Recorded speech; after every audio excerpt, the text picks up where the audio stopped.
Factorise each of the following, हमने यहाँ पर इन्हें फैक्टराइज करना है। तो वैसे क्वेश्चन में यहाँ पर लिखा हुआ था कि हिंट लिखी थी कि क्वेश्चन नंबर 9 में जो फॉर्मूला है उसे फॉलो करो इस तरह से। तो यहाँ पर ये जो फॉर्मूले हैं हमने वही फॉलो करने हैं। इस पॉलिनोमियल में इसको फैक्टराइज करने में ये फॉर्मूला लगेगा, ये वाली आइडेंटिटी लगेगी, और इसे फैक्टराइज करने में ये आइडेंटिटी लगेगी। ओके, बट ऑब्वियसली एग्जाम में आपके पास इस तरह से नहीं दिया जाएगा, तो मैं इससे यहाँ से हटा रहा हूँ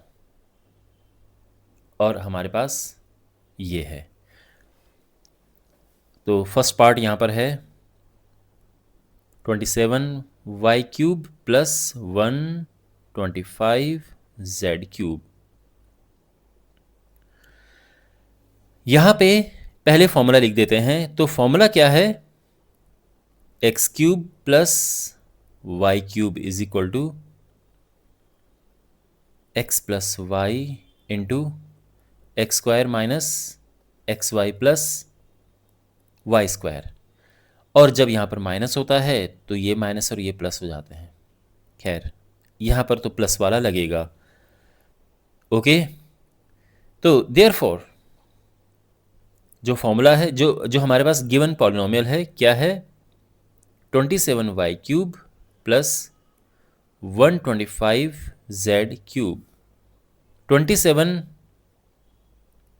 ये 3y का क्यूब हो जाएगा और ये 5z का क्यूब। क्लियर है ना? ये 3 का क्यूब 27 होता है तो ये आ गया, 5 का क्यूब 125 होता है तो ये आ गया है। क्लियरली यहाँ पर ये फॉर्मूला लगेगा x³ प्लस y³ का। तो ये इसको x की तरह ट्रीट करो और ये y की तरह यहाँ पर ट्रीट करो। तो क्या होगा? x plus Y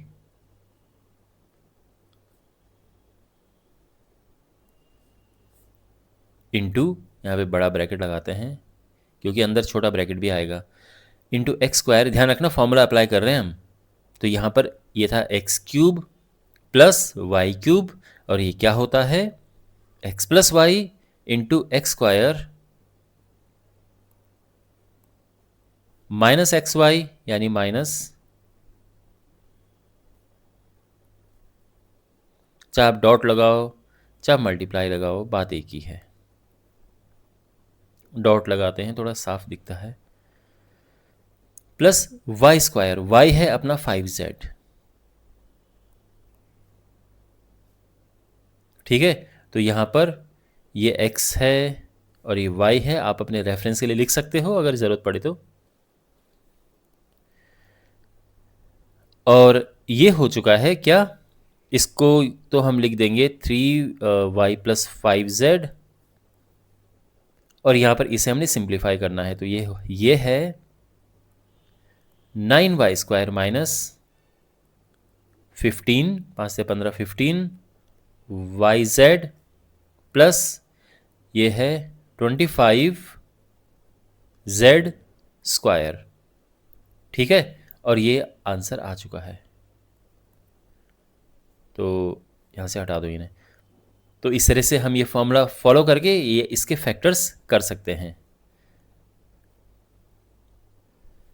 second part, और यहाँ पर हम इसको पहले फॉर्मूला लिख देते हैं। यहाँ पे चलिए पहले फॉर्मूला लिख देते हैं। फॉर्मूला क्या है? x³ minus y³ is equal to x minus y into x square plus x y plus y square. तो ये ध्यान में रखना, जब यहाँ पर माइनस होता है तो इसमें x माइनस वाई होता है, ये सारे प्लस होते हैं।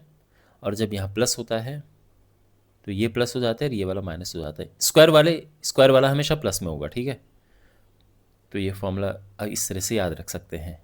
एनीवे, वापस इस पे आते हैं। तो देयरफॉर जो हमारा पॉलिनोमियल है 64m³ माइनस 343n स्क्वायर, ये होगा क्या? 64m³ यानी ये होता है 4m का क्यूब और ये 7n का वेट क्यूब।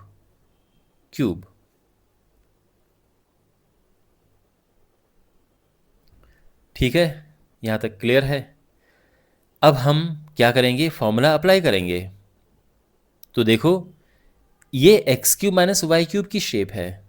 तो इसको आप x कंसिडर कर लो और इसे y कंसिडर कर लो। X cube minus Y cube क्या होगा ये? x माइनस वाई, यानी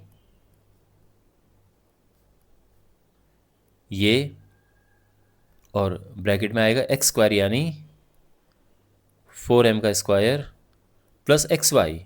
एक्स अपना 4m है और y 7n है, प्लस वाई स्क्वायर यानी 7n का स्क्वायर।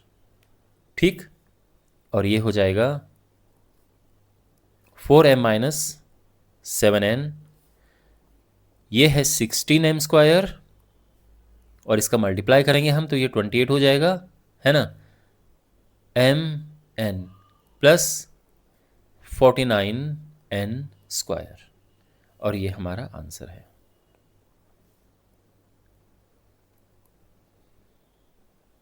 तो आई होप आपको ये दोनों पार्ट अच्छे से समझ आ गए होंगे।